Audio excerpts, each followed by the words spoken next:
BioLink Depot is a unique community-based nonprofit organization in the San Francisco Bay Area. Their efforts are focused on promoting STEM training and literacy by providing schools with millions of dollars worth of lab equipment that might otherwise end up in landfills. Executive Director and Board Member Tom Steele is here to share more with us. Thank you so much, Tom, for joining us today. To get started, I'd love to ask you, how did BioLink Depot come about? Our organization was founded a little over 20 years ago when a key employee, Hank Stern, working at Genentech, was in the middle of trying to figure out some, key issues for the company, principally, how to get more qualified employees into their staff. And they were having a hard time growing the company and finding suitable people to work in their biotech labs. And then along the way, he was observing that when there was upgrades to equipment happening at their site, that often brand new equipment was not brand new, but used equipment was being thrown out when they were replacing with brand new stuff, and that the older equipment was perfectly good, but they just upgraded to the new version that had extra bells and whistles. And in parallel to that, we realized that there were teachers out there that were really struggling to teach biotechnology and just biology and genetics and things like that to their students because they had very, very limited funding. And science supplies and science equipment are always really costly. So he kind of connected the dots there and said, wait a minute, how about we take this equipment that's perfectly good, but we're throwing it away. We give it to teachers that'll help them improve their STEM education. Then we'll have better people that are, people that are better educated, better qualified, better experienced to come and work at our company. So that's what we have done since then, is to rehome equipment and supplies from biotech and other labs, get it in the hands of teachers so they can improve the hands-on learning of the students. That's a very inspiring mission for sure. What would you say is the main way that this is affecting the environment? Well, the key thing is that there's material that people don't want anymore. And, business, it's big business. They're in a hurry. They have a lot of money often. So sometimes the simplest solution for them is to get a dumpster and throw everything away. That ends up in landfill. And for someone like me, that's pretty sad because this is usable stuff, right? So it's literally like a rich neighbor just not caring about their car and just throwing it away because they can't be bothered to deal with it.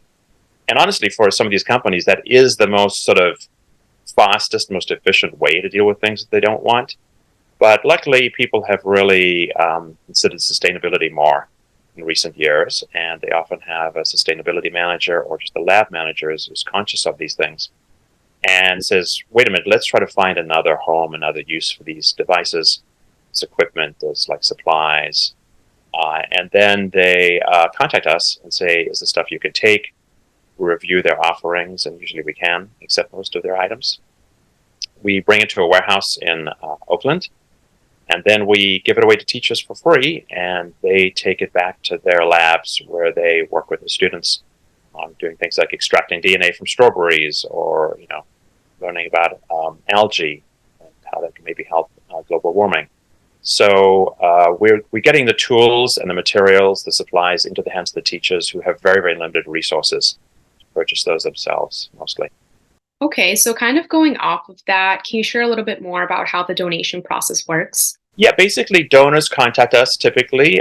We don't even have to really do much outreach. We're pretty well known, especially here in the Bay Area, as people move around from company to company, or we've even had people that have been students who benefited from receiving supplies from our depot. And then they went to work for a biotech company and then said, hey, wait, we're cleaning out the lab and we have extra things we don't need. And so they'll typically email or call us. And we also have ongoing donors. There's donors like Bayer in Berkeley, Gilead Sciences down in Foster City are regular donors who were just on their program and we're their partner. So there'll just be an email every few months. They say, here's a list of what we have. We review that together. Usually at this point for returning donors, they know what we take. And then we just arrange, they mostly very generously are able to have the material delivered to our warehouse.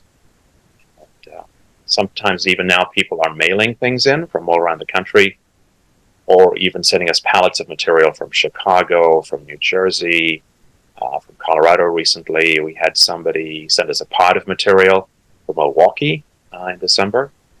So we receive very, very large quantities of material. Just to give an example, the statistics we had for, I think, 2021 were that we had saved about 135 tons of material.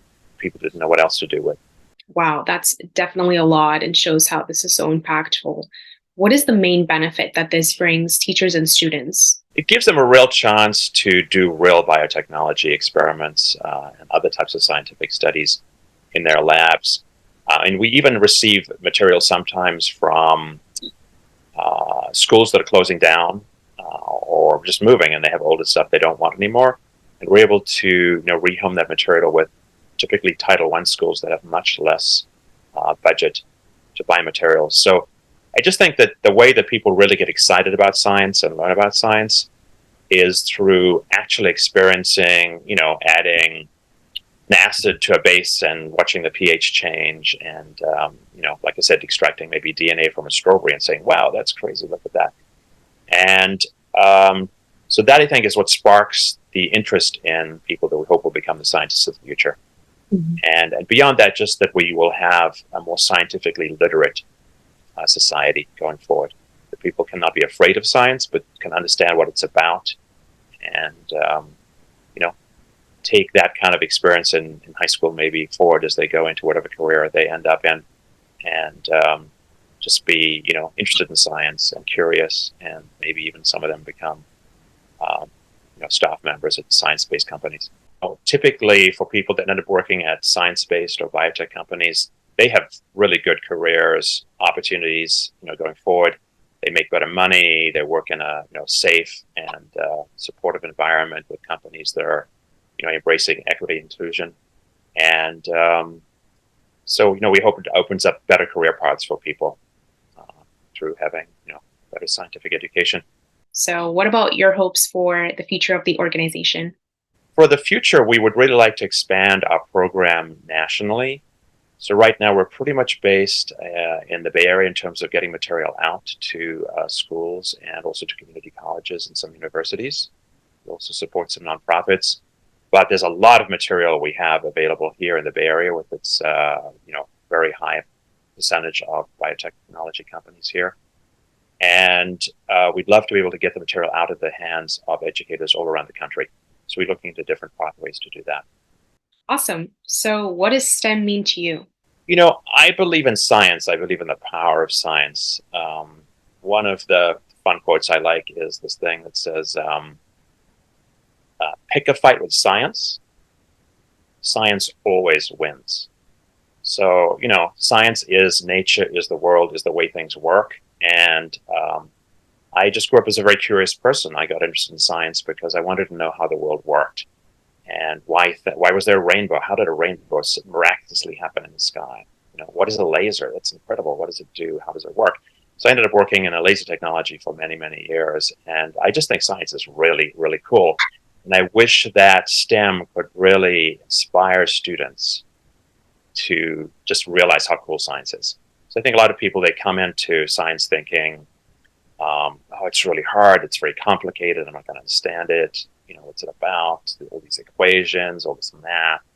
But, if you really spend a little time and be patient with yourself, getting familiar with it, I think that, you can, appreciate the magic that is in all of the scientific endeavors that we are engaged in now in the world.